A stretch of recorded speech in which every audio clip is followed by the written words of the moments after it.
Hi, I'm Rich Smith, Head of Growth at MySalesCoach and officially co-author of Deconstructing Discovery. Hi, I'm Mark Ackers, Head of Sales at MySalesCoach and the co-author of Deconstructing Discovery. Hi, I'm LinkedIn funny man, Tom Boston, and also I'm on the brand team at MySalesCoach, but more importantly, I designed the book cover of Deconstructing Discovery. He did, you know. Front and back. And the spine. And I'm joined today by these two. Let's have a conversation about this new book. So the day is finally here, book launch day.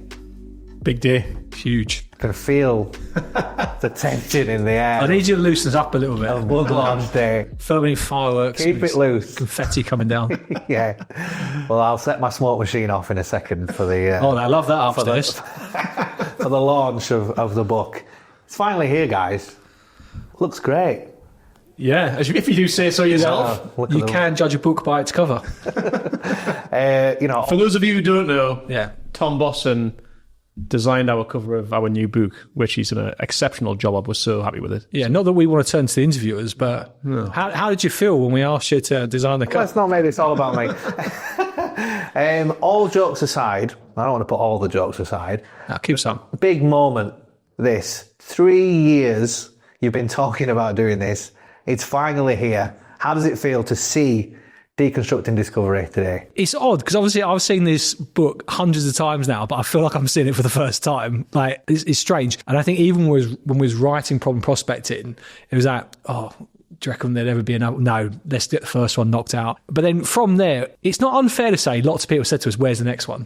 And we've always sort of batted it back, don't, the first one was such hard work, etc. But we knew that we had this book in us and we knew that we had to write it. I think it's fair to say that whilst it has taken longer than we anticipated, I'm kind of pleased that it has, because so much of, like, from a personal point of view, my learnings in the last 2 or 3 years has heavily influenced that book, that I think if we'd tried to write that book 3 years ago, I'd feel like it's kind of half-baked, because I constantly feel like in my role in sales, I learn so much every single month, every year doing the job. And there are real life stories in there, right? So talk to me a little bit about that, because I see those as I've been looking at the book. One biggest piece of feedback we got from readers of Problem Prospecting was just like the fact it went from like high level theory to no, this is exactly how to do it. And that's kind of what we set out to achieve with Problem Prospecting. We knew that is what I guess salespeople want. They don't want another sales book which has like high level theories and stories of how I made £10 million in sales in my tech career. They want to learn, but how do I do my job better? So would you say it's like a bit of a window into both of your sales styles and what's worked for you? Absolutely. I would say Rich and I have got very similar selling styles. There are some variances there, but we sell in a very similar way because we've had our careers together. I remember the first day when you come down to reception to collect me at the test factory. I think you'd worked there for 3 months before me. We worked together for about 15 years across different companies. Taught him everything he knows. Is that right? Yeah. Put him under my wing. That's chapter 1. Thanks, Rich. So we've worked together. We worked together for a long time, gone through that shared experience together, and that's why it felt really easy to write the book together. The first one and the second one. But for me, it was kind of what Rich said. I've read a lot of sales books, and some of them are great, but sometimes I felt like when I've read a book, I've got it after 3 chapters. I get the point you're making. I get what the theme of the book's going to be, and it's the same message sort of hammered home again and again and again.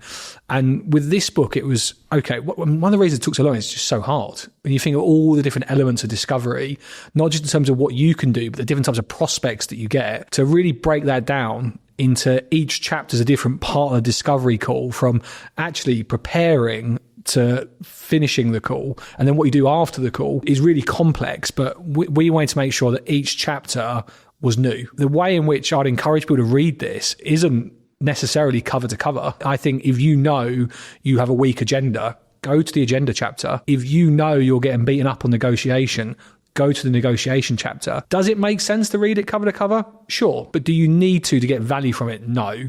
You can pick it up, just go to any page. I imagine this book's going to, when people have got it, they're going to have pages folded over, sticky notes in it, where they can just go back to key pages. And that's what we've done with this book, try to make it like an actionable guide where you can jump to the moment that you most need rather than go, got to read this whole thing to get any value from it. Some people are calling it the Discovery Call Bible, but I love the idea of salespeople writing notes and scribbling down. I know that yours looks like that at the moment with all your notes, but do you see that too? Do you see people who read this book almost using this as a working document? Well, that's exactly what we heard from people who bought the first book, was like, hey, on a tough day of sending cold emails that I don't get responses to, I don't have to read the full book. I can just go to the chapter that talks about emails. And that's exactly what we've tried to achieve with this book. Albeit, what I would say is that there are themes that run through chapters, as in like common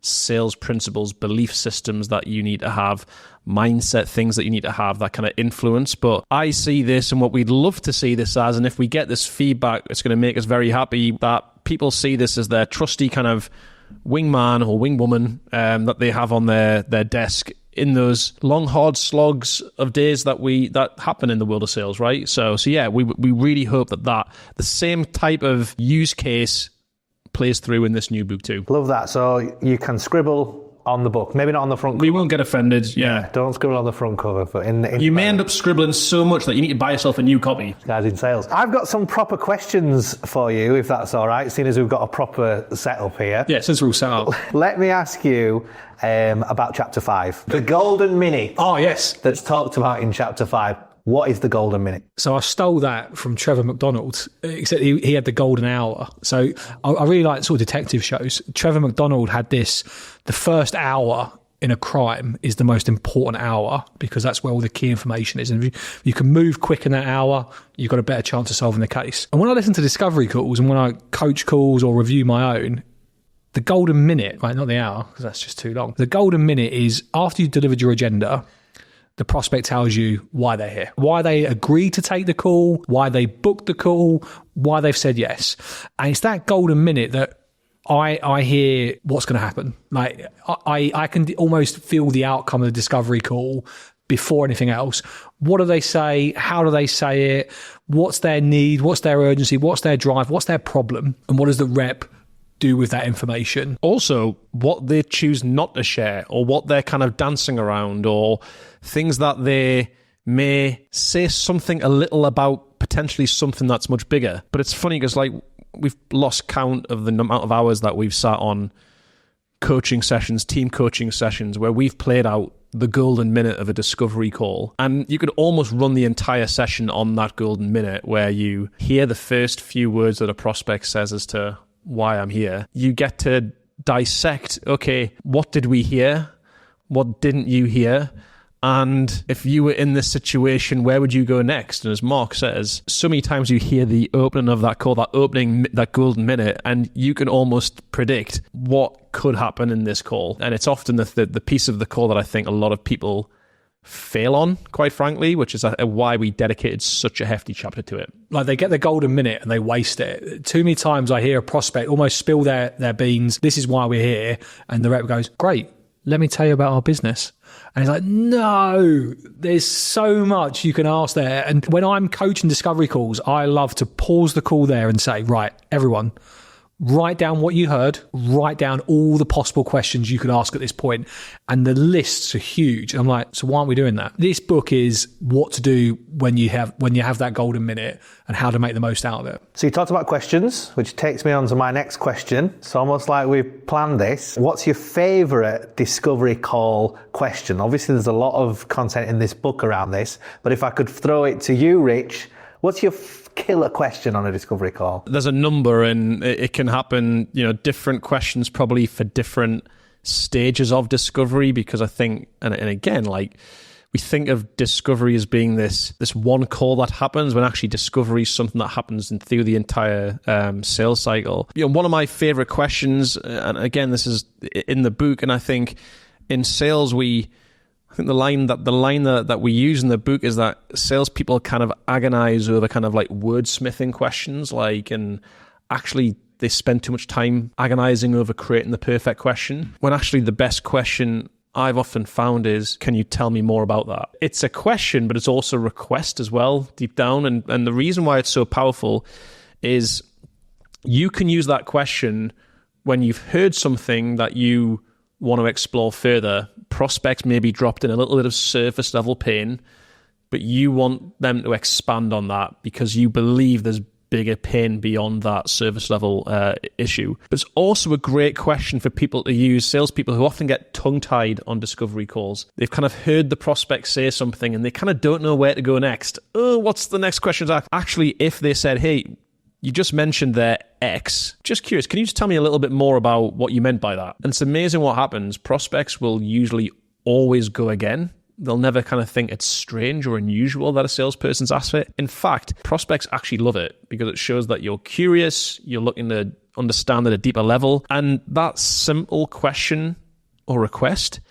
is the thing that can help salespeople unlock information that they would have never have normally heard. That can often be the key to success. So it's a super simple question, but hugely powerful. I'll give a different question just to bring a little bit of fun to the room. Why not? But I would agree, first of all, discovery calls are all about information gathering, not information giving. And lots of reps fall into that trap of they feel like they've got to give information. Gathering information is done with just the easiest questions, like, how do you mean? Tell me more. Or even just when someone says something, you go on. It's almost inviting them to speak. They're the most powerful questions to gather more information. But the one that I like to ask as well is prospects love to talk about, I love that. We need to do this. We need that. And I love to say, just want to check. You say the word need. Some people use the word need and want interchangeably. Is this a want or is this a need? And getting them to really cement, no, it's a need.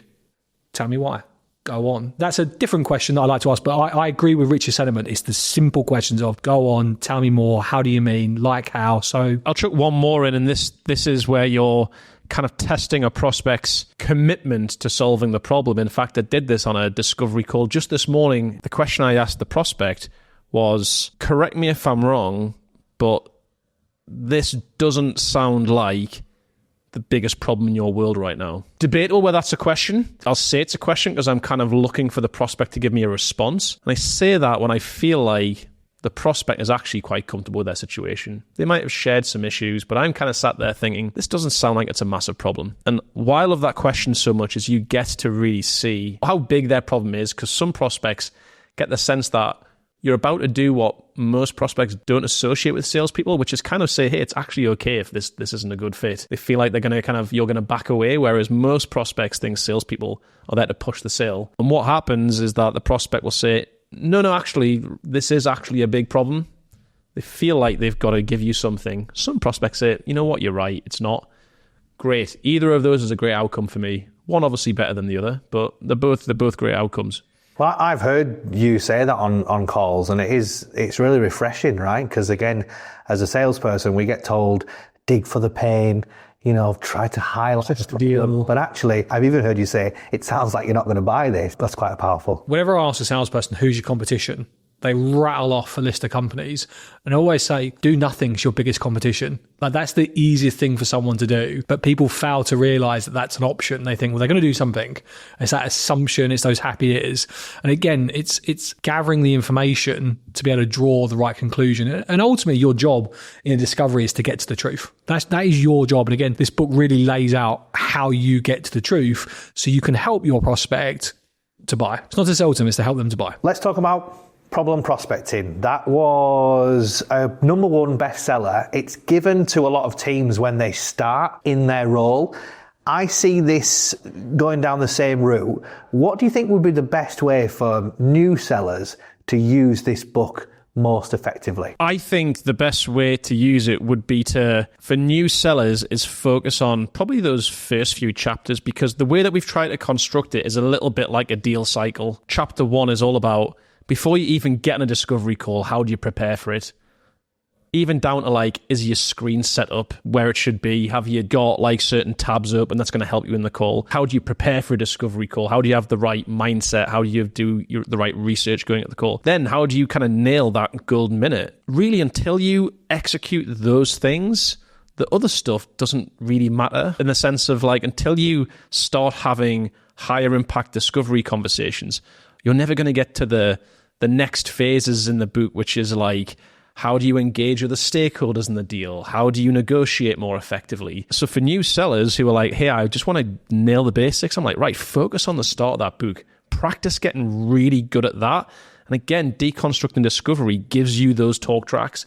We really hope that what we've achieved this book is simplify it, make this whole thing of sales where we're getting chucked methodologies and frameworks left, right, and center at us. Actually, just want to simplify it down into having great conversations, but starting those conversations really well. Because actually, if most salespeople, not just new salespeople, because I've worked with experienced sales reps before, very few have mastered like that, the first 5-10 minutes of a discovery call. That is where a lot of the gold is, quite frankly. So that's just my opinion, is like, don't try and absorb everything all at once. Start with those first few chapters. Practice getting good at that. I wouldn't change much about your answer at all. I think the key is the start of the discovery call is where you're going to identify how it's going to play out. The book certainly helps with that.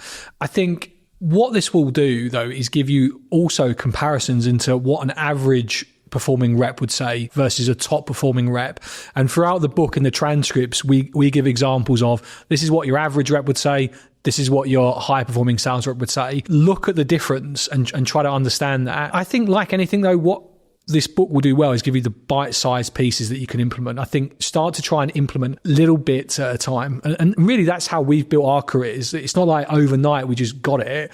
It's taken, over a decade to try and do that. It's bit at a time, put it into practice, really like role play practice, but then drop it into your calls and see how it goes. I think the question library is a great place to look at as well, because again, it's not ask all these questions. It's have a look at these questions. How do they compare to what you're currently asking? Even just picking out 2 and thinking, I'm going to ask these 2 questions on my next 5 calls and see how it works for me. It's a very practical guide, but as I say, you can just pick up and put down the parts where you need the most help. Yeah, I mean, it's definitely practical, full of tactics. Anyone who's watching this who might be thinking, what is something a high-performing sales rep might say? Could you give us a little sneak preview of something that might be in the book that a super high performer might say compared to an average seller? I think the biggest thing is to focus on having a conversation and getting to the truth. I think too many people go into discovery calls attached to the outcome. Got to make a sale. I've got to tell them why I'm brilliant, why this product's brilliant,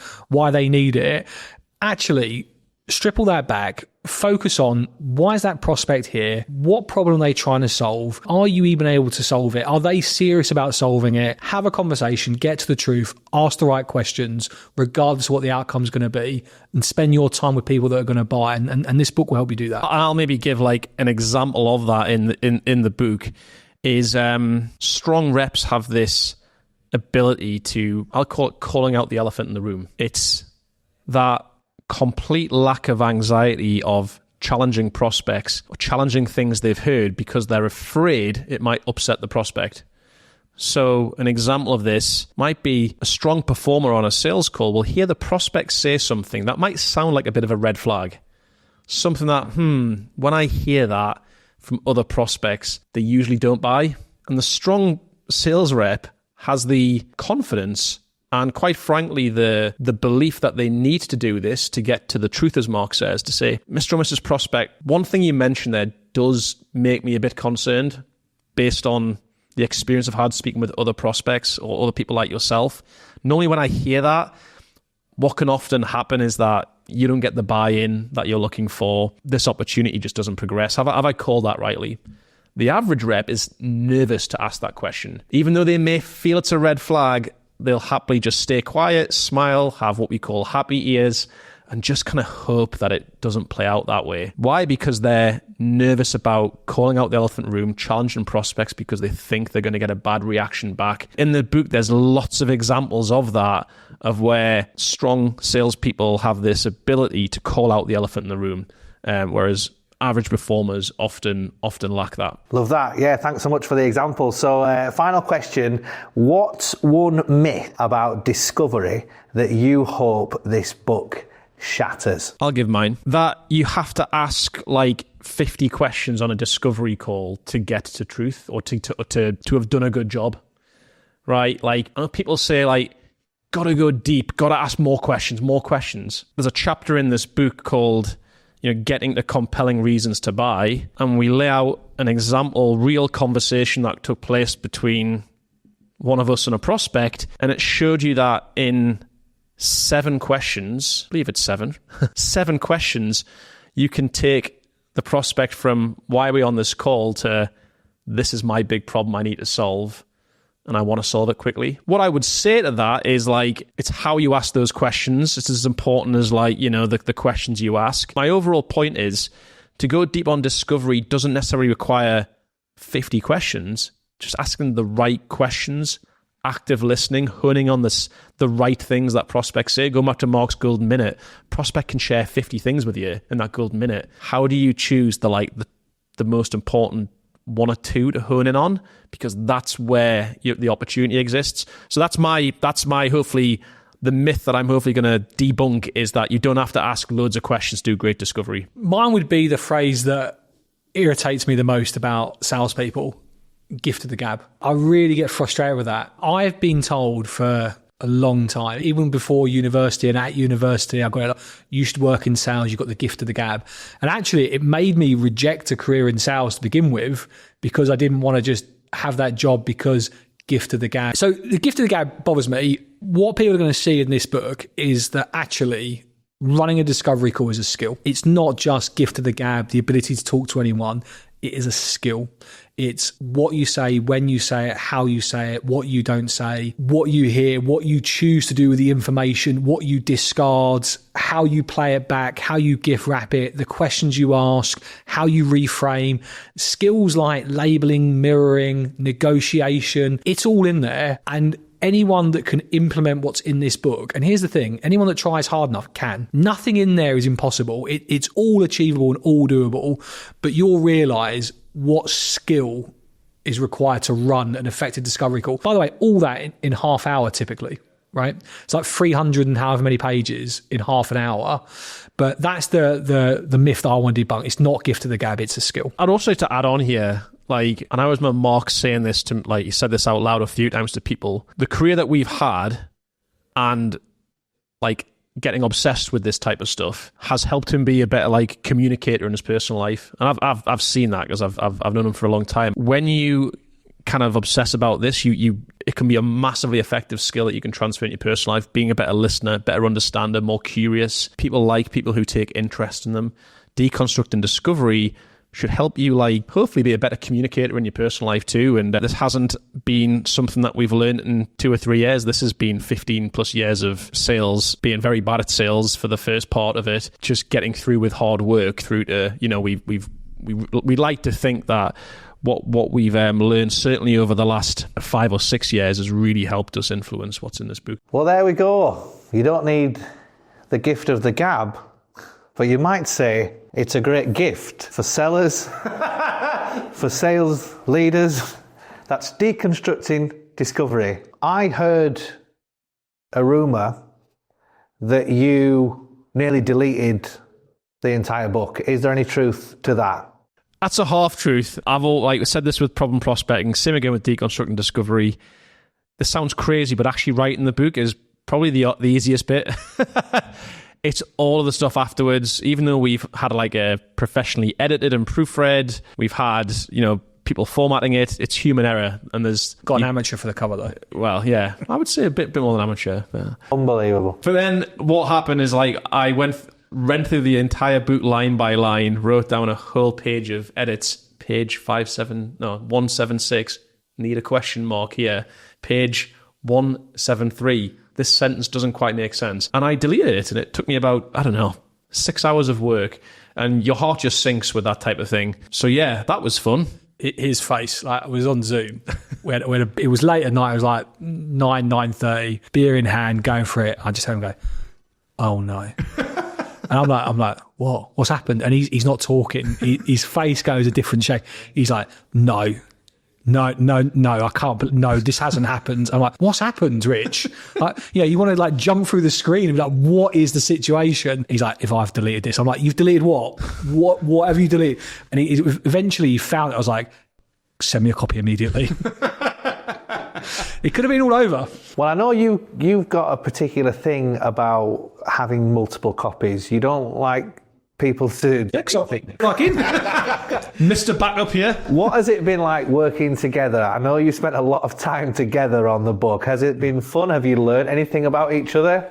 I mean, I can't, I've worked with them enough, and then I'm having to do, night times and weekends going through book stuff. It's fun and games, isn't it? Actually, do you know what? I know there could be like a funny answer there. I think the reality is we work really well together. I think we're very similar, but there's enough of a difference that makes it a good team. I think there's parts of this book where I'm just the best person to write it out of the two of us, and there's parts where Rich is. And I think that was the key. Like when we laid out the book, we had like 15, 16 chapters laid out, and it was quite easy. Like, well, Rich, you do that because I know that's a real strength of yours. I'll do this bit. That's a strength of mine. So I think working chapters were collaborated, right? It was like, it was. Well, I'd say all of it was collaborated, really, but it's like who took the lead on it. Yeah. And I think, that's like the first book. Each chapter was sort of written independently, but then that was kind of like the shell. Then we come together to really build around and collaborate on that, but it was led by. So I think working together was the easy bit. I think we've got the same sort of work ethic and drive. We've got the same sort of beliefs. There was never an argument about, I don't think that's the right way. I think there was sometimes some chapters where like, should that sit in the book? Do we need it? So for example, we were tempted to include demos in the book, but then we just thought that's too much. Yeah. That was quite easy. But then there was... Save something for the third book. I don't know. That feels like how I respond when someone asks if I'm going to have a third child with my wife. Did you see them both just go, oh no? Yeah. No, I've got 2 kids, don't need a third. I'll put money on Mark in 2 years' time saying, Rich. We should do another book. I've got a bit of an idea. just a thread of an idea. But I think that like it's chapter 7, storytelling. Like that was one we really debated.